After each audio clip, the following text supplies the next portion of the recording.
We have seen Shedeur Sanders take second-team reps before, but today, interestingly, at least during one move-the-ball period, and it was really one of the first move-the-ball periods that we've seen, the Browns actually had Shedeur Sanders go ahead of Dillon Gabriel. Yeah, I think so. I think he's earned it, and I think we've all seen that. He's done a really, really nice job with all of the things that the Browns have given him to do so far. Big news out of Cleveland. Things have taken quite a turn. Mary Kay Cabot, who used to be one of Shedeur Sanders' biggest critics, is now giving him credit where it's due. She recently shared that Shedeur has officially moved up to take first-team reps at training camp, ahead of Dillon. According to Cabot, Shedeur didn't just land the spot, he genuinely earned it, showing real improvement and skill. This is a big shift in how Shedeur is being talked about, and it really speaks to his hard work and focus. Cabot now says he's no longer just a rookie backup, he's a real contender for the starting QB job. Head coach Kevin Stefanski has reportedly approved Shedeur for those first-team reps, which are expected to start next month. It's a big step forward, and a clear sign that Shedeur is ready to compete at the top level. As we get closer to the season, all eyes will be on Shedeur to see if he can lock in that starting role. But it wasn't always this way. Back during minicamp and OTAs, Cabot was one of his toughest critics. She constantly labeled him as a fourth-team quarterback and argued that he wasn't getting the reps he needed to show what he could do. For a while, she seemed like one of the only media figures not sold on his potential. While most of the coverage was backing Shedeur, Cabot stood firm in her doubts about whether he was truly ready. The way it played out yesterday is the way that I thought it would, is that Shedeur right now is the fourth-team quarterback. He did not take any team reps yesterday. Sometimes there's misinformation that comes out of an OTA like that, but he just did not take any team reps. And not just that he wasn't the second guy or the first guy, he didn't take any 11-on-11s yesterday. At one point, Mary Kay Cabot even claimed that Cleveland wasn't setting up Shedeur Sanders to compete for the starting role. In her view, Shedeur wasn't in line to start any preseason games, at least not yet. While he was holding it down with the fourth-team offense, Cabot highlighted that he wasn't being prepped the same way as Dillon Gabriel or the more experienced Kenny Pickett. According to her, the coaching staff hadn't given Shedeur the go-ahead to practice with the first-team unit, leaving a lot of people wondering what his actual role on the team would be. At that stage, it was obvious Shedeur still had a lot to prove. When Cabot was pushing the idea that Shedeur was stuck as the fourth-string QB, plenty of people pushed back, and Kimberly A wasn't having it. When she was asked whether Shedeur had been buried on the depth chart, she didn't hesitate. Kimberly shut the notion down completely. She said flat out that there was no way you could seriously put him in that spot. Anyone who thought Shedeur was being overlooked, she said, was just getting it wrong. According to Kimberly, it wasn't just unlikely, it was straight up inaccurate to say he wasn't being noticed. His skill, presence, and the way he played made it impossible to ignore him. He's as old as Harry, and you're sending him out there against these guys. I don't like anything about it. Extension because it hurts the team every way you look at it. And then finally, Kmart. If I said Cleveland, are they making a mistake burying Shedeur Sanders on their depth chart? Rainey, I don't think he's buried at all. I think it's so premature to even frame it like this. I understand the interest given the fact that there are 4 quarterbacks there, but to say a disservice is being done to Shedeur, I think is a bit. Mary Kay Cabot didn't just stop at calling Shedeur a fourth-string quarterback. She kept doubling down. She even floated the idea that Deshaun Watson could return and take the first-team reps instead of Shedeur. Her comments came across like she was trying to downplay any momentum Shedeur was building, insisting that Watson would likely have the better shot at running the offense. It started to feel like she was more focused on finding ways to discredit Shedeur than acknowledging his progress. Even with his clear potential and steady improvement, Cabot kept pushing a narrative that seemed more about keeping him out of the spotlight than giving him a fair shot. People kind of went crazy over something I wrote last week, that Deshaun's going to have a chance to come in and compete. I didn't say Deshaun was going to come in and be the starting quarterback, that it will be someone else. I don't know if it will be a rookie that they bring in. I don't know if it will be someone that is on someone's roster right now that they're going to try to trade for. Mary Kay Cabot didn't hold back when talking about Shedeur Sanders after his ticketing incident. She openly questioned whether he had what it takes to be a true quarterback, calling the situation a serious red flag. Cabot didn't just mention the speeding. She pointed out that Shedeur was going a shocking 40 miles over the limit. She even claimed he was racing another driver who was clocked at 92 miles per hour, describing the whole thing as reckless and dangerous. Her coverage left no room for interpretation. "This isn't what you want from your quarterback," she said, framing the incident as more than just a traffic mistake. It was, in her view, a sign of deeper concerns about his maturity and leadership. But Shedeur's fans weren't having it. The backlash came quickly and loudly. As the criticism piled up,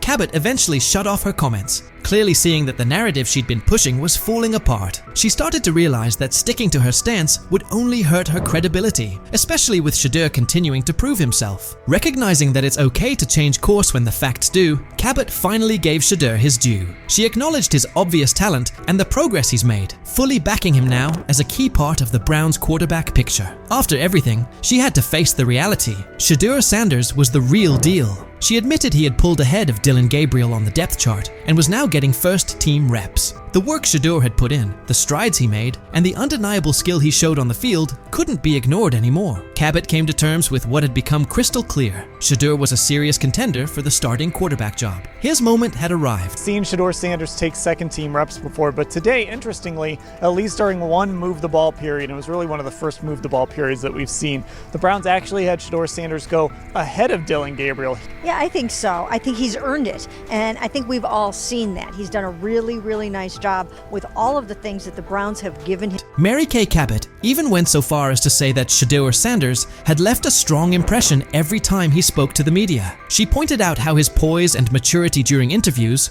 only added to his rising reputation, stressing that the Browns were taking everything into account. According to her, Shedeur seemed to stand out above every other quarterback on the roster. It was becoming more and more obvious that his progress wasn't limited to just what he was doing on the field. He was also stepping up as a leader off of it. Her change in tone showed just how hard it was to ignore Shedeur's impact and the potential he was starting to reveal in every part of the game. Shedeur Sanders has now shown, without question, that his skill and drive are the real deal. Even Cabot, once one of his harshest critics, has come around. His development as a player, his ability to exceed expectations, and the way he carries himself in front of the media have all helped shift the conversation. He started out being dismissed as a fourth-string quarterback, but Shedeur kept pushing, eventually moving ahead of names like Dillon Gabriel. Through strong showings during minicamps, OTAS, and the lead up to the season, he's proven he's ready for the spotlight. And it's not just Mary Kay who's flipped her stance. A lot of people who once doubted him are now among his loudest supporters, giving him credit for the growth he's shown and the potential he brings to the team. Shedeur's rise has been all about resilience. He's turned criticism into motivation, and that dedication has earned him respect. His progress isn't just about football, it's also about the leadership and maturity he's displayed along the way. As Shedeur keeps growing, it's clear he's not just another rookie, he's on track to become a breakout star. What do you think? Has Shedeur truly earned his spot as a starting QB contender, or is there still more work to do? Was Mary Kay right to change her opinion, or should she have stuck with her original take? What do you think was the turning point that flipped the script for Shedeur? And do you believe this support he's getting will keep building as the season goes on?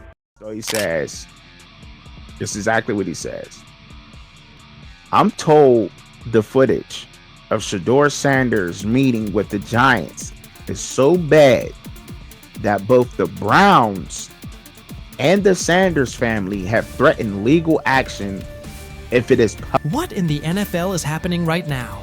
The New York Giants just leaked a draft interview recording with Shedeur Sanders, and fans are completely freaking out. Did Shedeur take some shots? Did the Giants forget what the word confidential means? Or did someone accidentally hit reply all on something that was supposed to stay locked away? Get ready, because this roller coaster involves hot mics, bad takes, and a whole lot of drama. What happened with Shedeur on draft night to make him fall to the 5th round, and them talking about the Giants coming out with all that information talking about Shedeur did bad, bombed the interview, all that type stuff. We all know my last video when I talked about the interview tape about Shedeur did not get a playbook. The NY Giants, in true Stonewall fashion, dropped a carefully trimmed clip from their highly sought-after interview with Shedeur Sanders, then quickly locked everything else away like it was top-secret intel. Was this a calculated PR stunt, or just a low-key attempt at sabotage? Either way, the silence speaks louder than any official statement. Fans aren't buying this half-baked version of transparency, and they're definitely not ready to just bench him and move on. Instead, they're demanding answers, calling out the organization for what feels like a planned smear job. One thing's for sure, the hate is loud, but Shedeur's supporters are even louder. There was another team that he sat down with. What do you mean it didn't go well after that? So, he was pissed that they did that to him. They did that to him. He counter-confronted The them. same thing they do to every other quarterback prospect. They did that to him. They slide in a mistake to see if you catch it. Right. And so because you're the quarterback. But he didn't take it as a correction. He took it as like he got pissed off. Yeah, and it's like so here's another one. So another one was, he throws a bad interception, and it was a deep throw early in the game, and he comes back and they go in the meeting, they show the interception. Let's just call it like it is. The Giants have perfected the tease. They've basically turned "we've got more, but we're not sharing it" into a comedy act, and the joke's on them. It's like they're standing center stage, booing themselves. Oh, you want more? Too bad. We're guarding it like Grandma's secret lasagna recipe. Congrats, Giants. You've officially become the talk of TikTok, X, and even Aunt Barbara's Facebook. Yep, the holy trinity of online outrage. This whole thing screams drama, screams petty, and definitely screams PR disaster in a fitted cap. Just release the full tape before fans start pulling up to headquarters with pitchforks. And popcorn. GM is getting fired. The GM, who was that nigga that Jaden Daniels. The GM is on film that the nigga's son, the nigga asked his son last draft, yo, who you think I should pick? His son like, yo, you need to get the Jaden Daniels nigga, B. This is what his son, it's on tape. You should go with Jaden Daniels. He laughing at his son. And all right, cool, get Jaden Daniels. I don't even know how that tape got out. I wouldn't have let the shit get out personally. Meanwhile, Shedeur, the latest poster boy for maybe the Giants don't like talent unless it's dressed in blue and red confetti, is soaking it all in like it's just another day at practice. And here's the best part of the irony. The Giants tried to label him as all hype, no substance, a paper tiger. But instead, they accidentally turned him into the hottest name being mentioned by every sports analyst out there. They tried to bury the story, but somehow ended up stamping it in bold. It's the classic case of ignoring a trending conversation for so long that sure, people get annoyed, but at the same time, they keep your name alive better than your own PR team ever could. It's funny. New York Giants, where these tapes at? You hear me? Because if Shedeur Sanders was so unprofessional, y'all would have leaked the tapes for the whole world could see, right?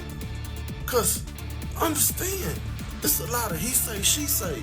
But one thing I do know, as a young black man growing up in this world, being straightforward and not sugarcoat anything.